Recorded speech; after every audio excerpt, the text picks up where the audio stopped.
نبی کریم رؤوف الرحیم علیہ الصلوۃ والسلام دے دو صحابی ہیں،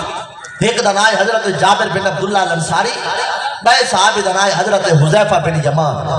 حضرت حذیفہ بن یمان کو محرم راز نبوت آکھا گیا، انہاں دا لقب بھائی محرم راز نبوت، نبی سے انہاں نال راز دیا گل نہیں کرے دے۔ آگے تو جالی صلاۃ والسلام دے صحابہ دے وچوں جڑے جڑے منافق ہیں نا، نبی سے حضرت حذیفہ بن یمان کو کول سار کے انہاں دے مبارک کندھ دے اوتے اپنا منہ رکھ کے دس دیتے فلانا بندہ بے ایمان ہے، فلانا بے ایمان ہے، فلانا بے ایمان ہے، فلانا بے ایمان ہے، لیکن ہے تیرے میرے راز دی گل دسے کہیں کو نہ۔ ان سارے کو پتہ ہے یہ ابا جی وقار نبی سے دا وصال تھی کہ صدیق اکبر دا خلافت دا دور ہے، ابو بکر دا وصال تھی کہ حذیفہ بن یمان ودن حضرت عمر بن خطاب دا دور ہے، ابا جی وقار حضرت عمر بن خطاب بوقت وصال وہ جر ویلے 10.5 سال حکومت کر کے دی، عمر بن خطاب حضرت حذیفہ بن یمان کو سدے سڑ کے فرمائے نے اے دسا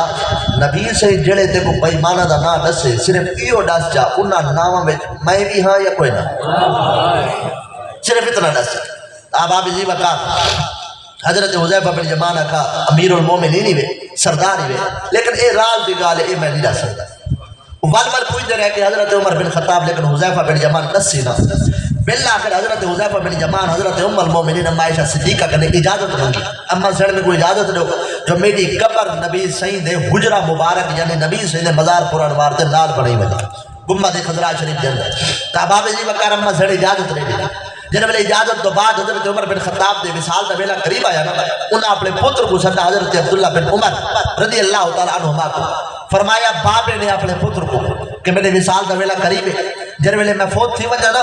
اے لکھا ہے کہ میرا جنازہ حذیفہ بن یمان پڑھ دینی یا کوئی نہ، کیونکہ حذیفہ بن یمان دا معمول ہے نبی سے جنہ نہ دس کے اللہ بھئی فلانا فلانا بندہ بے ایمان ہے، حضرت حذیفہ بن یمان دے جنازے تے نہ ویلے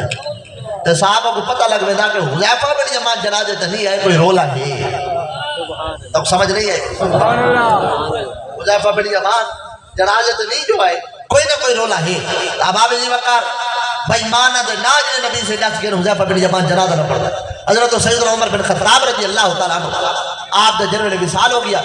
تمام لوگ صفحہ پڑھے کھڑے ہیں رش ہی ڈاڈا تے پوتر عبداللہ حضرت عمر بن خطاب دا اپنے چاچے کو حضرت حذیفہ بن یمان کو گلے دے ودن جو حذیفہ بن یمان این یا کوئی نہ بابے دی وصیت ہے اگر حذیفہ بن یمان میرا جنازہ پڑھیں بالتا نبی سے قدمہ میں دفن کرا ہے، اگر حذیفہ بن یمان میرا جنازہ نہ پڑھیں بال میں کو جنت البقیع میں دفن کرا ہوا ہے، کیونکہ حذیفہ بن یمان جنہ جنازہ نہیں پڑھتا نا ان بندے میں کوئی نہ کوئی رولا ہوں دے، جن میں پوتر گلے دہ رہ گیا تا نٹھوس پہلی صف دے اندر ایک کنارے جو رسول اللہ دے صحابی حضرت حذیفہ بن یمان کھڑے ہیں۔